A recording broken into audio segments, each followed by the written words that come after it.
নমস্কার বন্ধুরা, আজকের গল্প সম্ভ্রম, লেখিকা আশাপূর্ণা দেবী। তোমাকে এসব সর্দারি করতে কে বলেছিল শুনি? একখানা চিঠি হাতে করে এসে প্রিয়তমাকে যে সুরে সম্ভাষণ করল ভূপতি, বলা বাহুল্য সেটা প্রেমালাপের সুর নয়। কনক শঙ্কিত হয়ে তাড়াতাড়ি বেরিয়ে এলো রান্নাঘর থেকে। ভয়ে ভয়ে বললে, কেন গো, কি করলাম? আমার চাকরির জন্যে তোমার দাদার কাছে চিঠি লেখা হয়েছিল বুঝি, ইনিয়ে বিনিয়ে কাঁদুনি গে। আমার এবং তোমার শব্দটার উপর বিশেষ জোর দেয় ভূপতি। কনক মনে মনে চটল কিনা জানি না, বাহিরে বেশ সহজভাবেই বলে, ও এই কথা।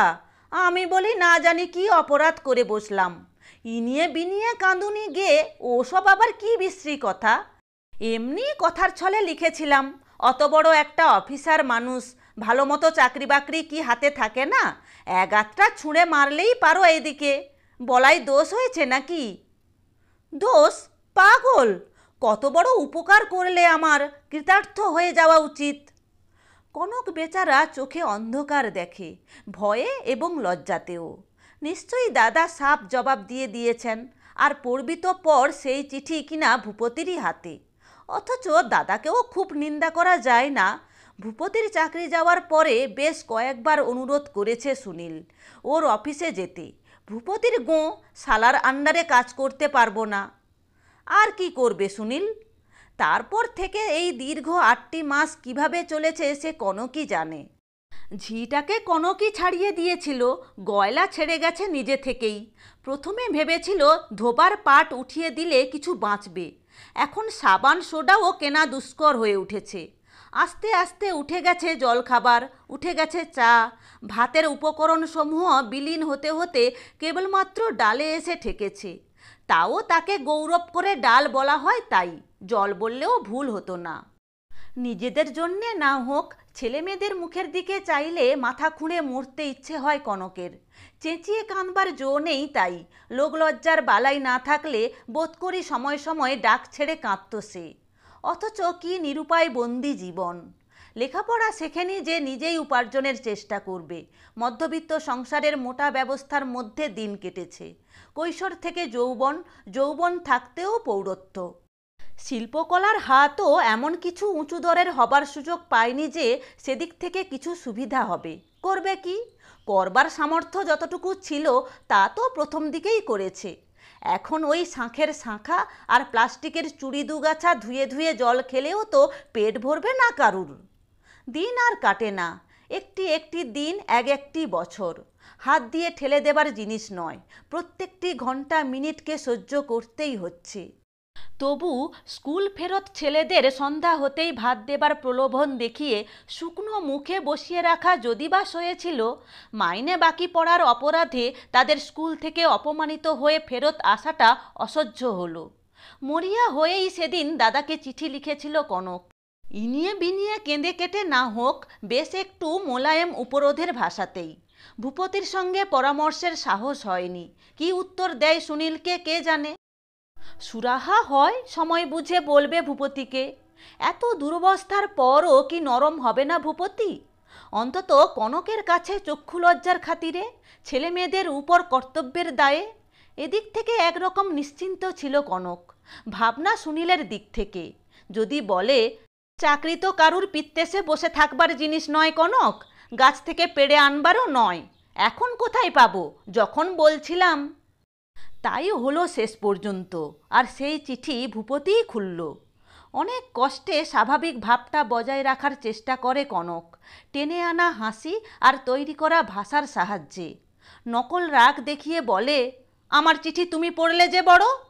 আজ্ঞে না হুজুর, চিঠির অধিকারী এই অধমই। তোমার করুণাময় দাদা যে খবর দিয়েছেন আমাকে, বামুনের গরুর মতো একটি চাকরি নাকি তাঁর হাতে আছে, খাটুনি কম, মাইনে বেশি। এখন শুধু আমি দয়া করে চেয়ারে গিয়ে বসলেই হয়। উফ ভগবান, এখনও তবে আছো তুমি? মুখ রেখেছ কনকের? আনন্দে বোধ করি চোখে জলই আসত কনকের, যদি ভূপতির কথার সুরটা এতটাই বাঁকা না হতো। তাই চাঞ্চল্য গোপন করে হালকা করে বলে, তবে আর কি, দুগ্গা বলে বেরিয়ে পড়ো। কি জানি দেরি করলে আবার না চেয়ার বেদখল হয়ে যায়। শিরাবহুল শীর্ণ হাতখানা দিয়ে রুক্ষ চুলগুলো মুঠো করে চেপে ধরে ভূপতি বলে, আর তুমিও অমনি ফুল তুলসী গঙ্গাজল নিয়ে তৈরি থেকো। ফুল তুলসী? অবাক হয়ে তাকাই কনক। নয় কেন? মনস্কামনা পূরণ হলে দেবতাকে সন্তুষ্ট করবার এই তো রীতি। দাদার দয়ায় ভাত কাপড়ের দুঃখ ঘুচবে তোমাদের, সোজা কথা। দাদা তো এখন ভগবানের বাড়া। কনক ঈষদুষ্ণ স্বরে বলে, তাতে এত ঠাট্টাই বা কিসের? আত্মীয় স্বজনে কেউ কি কাউকে চাকরি করে দেয় না? নাকি দিলে লোকে নেয় না? নেবে না কেন? নিশ্চয়ই নেয়। কিন্তু মনে রেখো, আত্মীয় স্বজন, কুটুম্ব নয়। এ তো কুটুম্বর সেরা কুটুম্ব। উফ! কনক এবার আর রাগ চাপতে চেষ্টা করে না, তীক্ষ্ণ স্বরে বলে, তোমার কাছে কুটুম্ব কেন, রাস্তার লোকও হতে পারেন। কিন্তু এটাও মনে রেখো, আমার নিজের ভাই। তাহলে নয় চাকরিটা তুমিই করো। বিষতিক্ত এই কথা কটি উচ্চারণ করে ফিরে যাচ্ছিল ভূপতি। ভীষণ মাথা ধরেছে তার, কথা কইতেও কষ্ট হচ্ছে। দিনের পর দিন বরং ভাত না খেয়ে থাকতে পারে সে, পারে না চা না খেয়ে থাকতে, অথচ পারতে হচ্ছে। শরীর যন্ত্র শোধ নিচ্ছে সেই বঞ্চনার। শুয়ে পড়তে যাচ্ছিল, কনক পথ আগলে দাঁড়ালো, সমান তিক্তস্বরে বলল, তুমি কি ভেবেছ যা খুশি করবার অধিকার আছে তোমার? কিভাবে সংসার চলছে দেখতে পাচ্ছ না চোখে?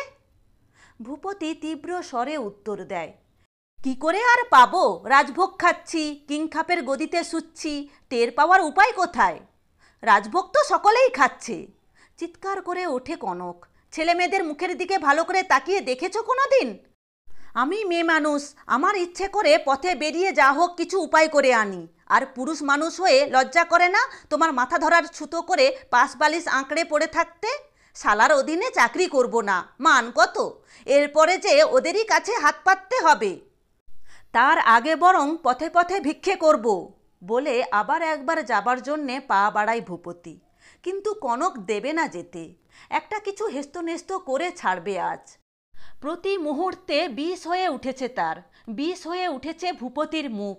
হ্যাঁ, নিশ্চয়ই তো, বললে খারাপ শোনাই তাই। কিন্তু মনের অগোচর তো কিছু নেই। ভূপতির মুখ দেখলেই যেন আজকাল হাড়পিত্তি জ্বলে যায় কনকের।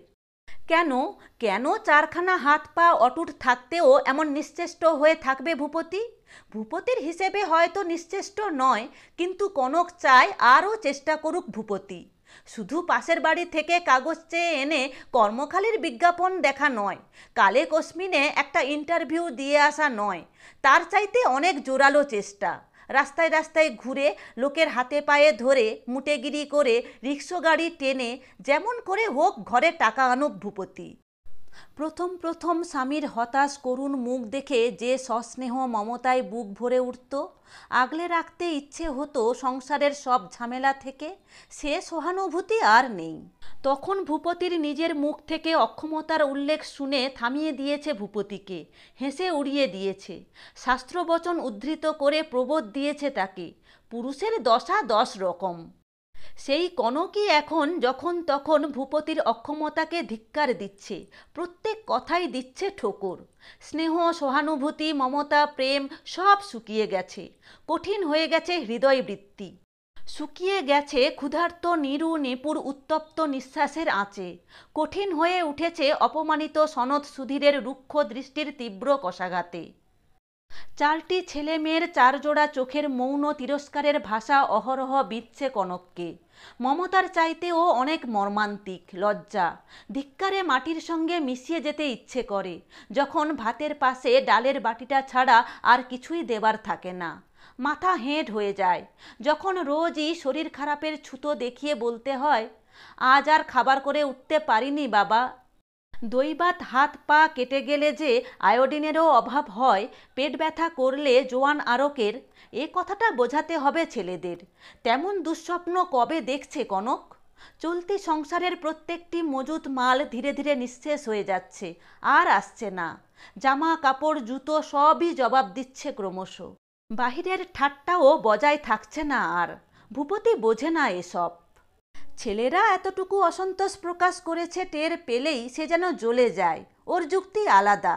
ভূপতি বলে, পর নয়, কুটুম্ব নয়, ঘরের ছেলে, তারাও যদি বাপের দুঃখ না বোঝে তবে আর ভূপতিরই বা দরদ কিসের?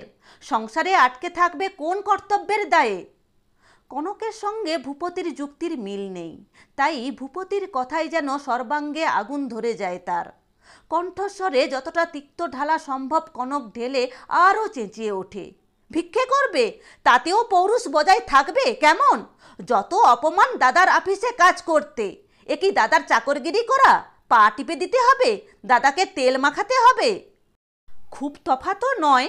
তাহলে চাকরি তুমি করবে না? না। কি উত্তর দেবে দাদার চিঠির? উত্তর দেব না, খুশি হয় তুমি দিও, আমি তো খোসামত করতে যাইনি।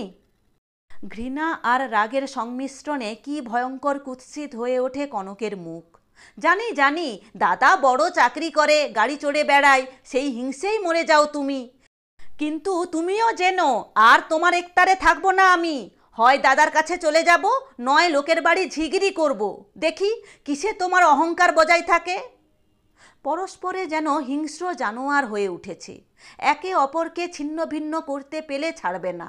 তা নয় তো অত রুক্ষ দৃষ্টি কেন ভূপতির চোখে? ভাষায় এত কর্কশতা? রোজগারের তো আরও পথ আছে, ঝিগিরি বা করতে যাবে কেন? কি বললে তুমি? না, বলিনি কিছু। তবে বৌদির খোসামত করে দাদার সংসারে পড়ে থাকতে পারলেও মন্দ নয়। ওদের ফেলাছড়ার সংসারে পাত কুড়িয়েও পেটটা ভরে যাবে। বেশ বেশ, তাই করব। যদি না করি তো আমি। কঠিন আর কটু শপথটা নিতান্তই অনভ্যাসের বশে মুখে আটকে যায় কনকের। কণ্ঠস্বরটাই রুদ্ধ হয়ে আসে। সেই সকালবেলায় বেরিয়ে গেল ভূপতি, সারাদিনে আর দেখা নেই। আক্রোশে ফুলছে কনক।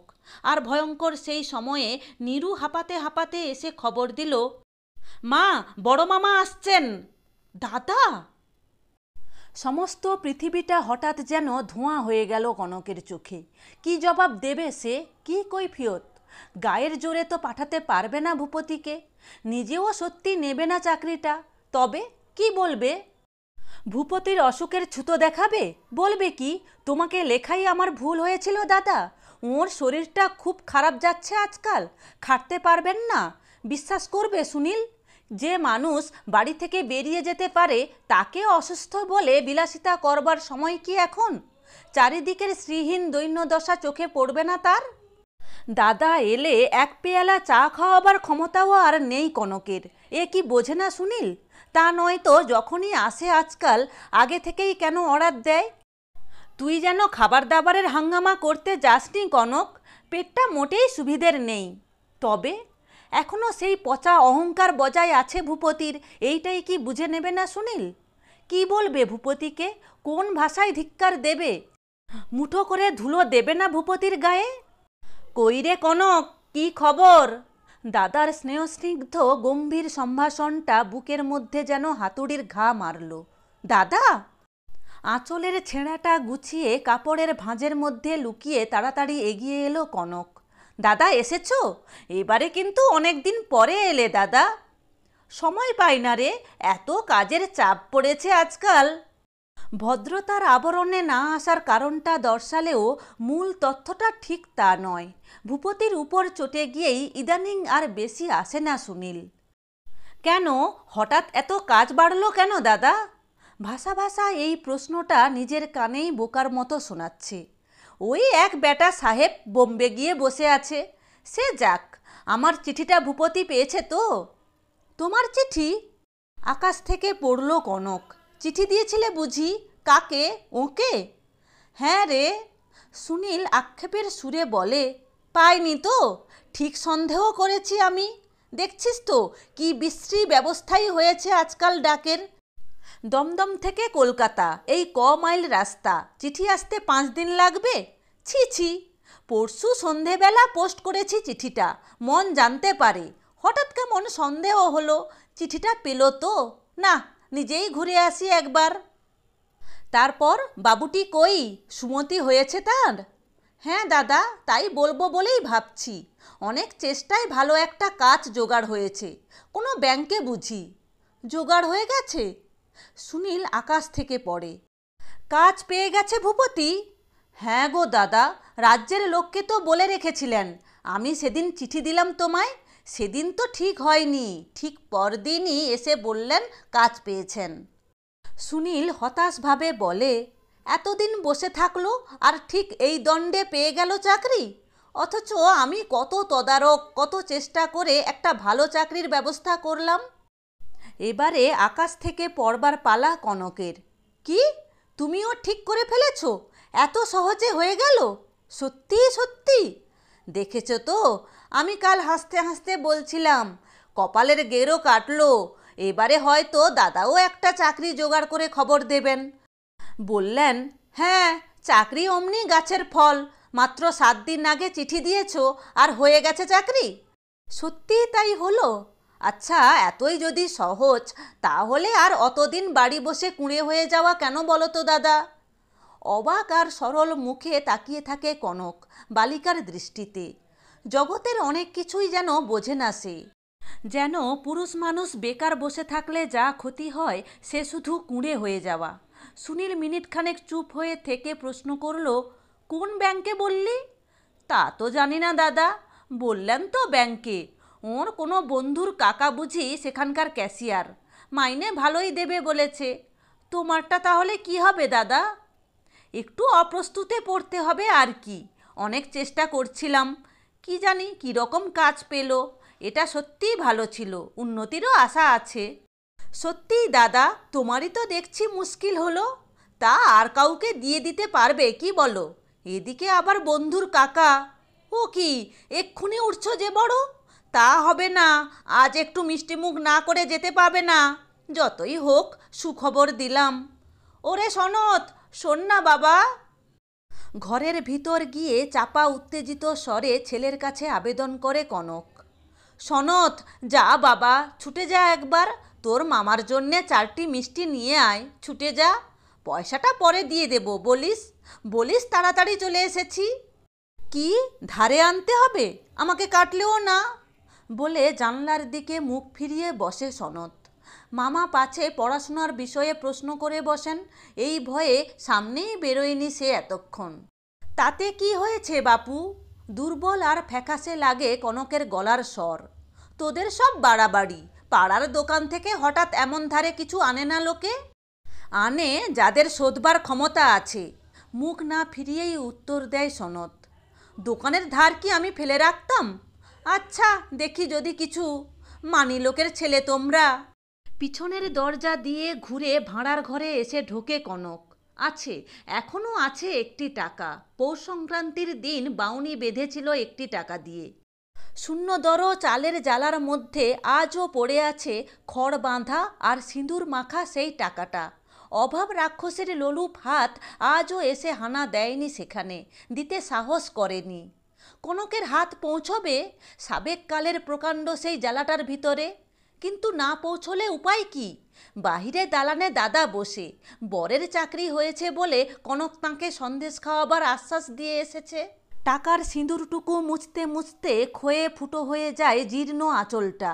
তবু সন্দেহ হয়, লুপ্ত হয়েছে তো নিরুপায়তার চরম চিহ্ন, সেই সিঁদুরের দাগটা। দোকানি আর বুঝতে পারবে না নিশ্চয়ই। সনত, সনতও যেন না বোঝে। লক্ষ্মীর টাকায় সন্দেশ এনে মামাকে খাওয়ানোর সপক্ষে অবশ্যই কোনো যুক্তি নেই তার মনে। কিন্তু যুক্তি কি কনকের মনেই আছে? আগুনের হাত থেকে আত্মরক্ষা করতে জলে ঝাঁপিয়ে পড়ে মানুষ কিসের যুক্তিতে? তখন কি প্রশ্ন আসে সাঁতার জানা না জানার? ভয় থাকে ডুবে যাবার?